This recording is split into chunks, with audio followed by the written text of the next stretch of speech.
வணக்கம். நியூட்டனின் மூன்றாவது விதி இது எல்லோருக்கும் தெரியும். Every action has an equal and opposite reaction. எந்த வினைக்கும் ஒரு எதிர்வினை உண்டு.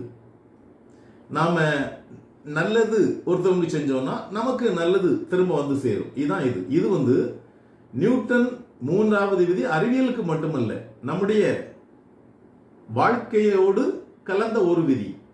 ஏனென்றால் நம் மனம் எதை யோசிக்கின்றதோ, எதை சிந்திக்கின்றதோ அதுதான் செயலாக்கம் பெறுகின்றது. ஸோ ஆக்ஷன் ரியாக்ஷன், வினை எதிர்வினை.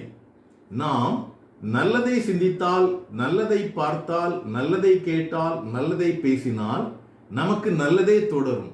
மாறாக நம் மனதில் தவறான சிந்தனையை கொண்டு தவறான செயல்களில் ஈடுபட்டால் நமக்கும் நிச்சயம் ஒரு நாள் அந்த தவறு நம்மையே வந்து தண்டிக்கும். இதைத்தான் வள்ளுவரும் சொல்கிறார்.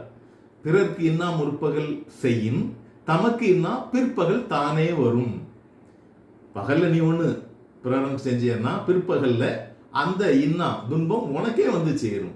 Action has an equal and opposite reaction. நியூட்டனின் விதி அறிவியலுக்கு மட்டுமல்ல, உலக வாழ்வியலுக்கும் சொந்தம் என்பதை உணர்ந்து நல்லதை பேசுவோம், நல்லதை சிந்திப்போம், நல்லதை செய்வோம், நல்லதை கேட்போம், நல்லதை பார்ப்போம். நல்லதை நம்மை தொடரும் என்பதில் சந்தேகமில்லை. நன்றி.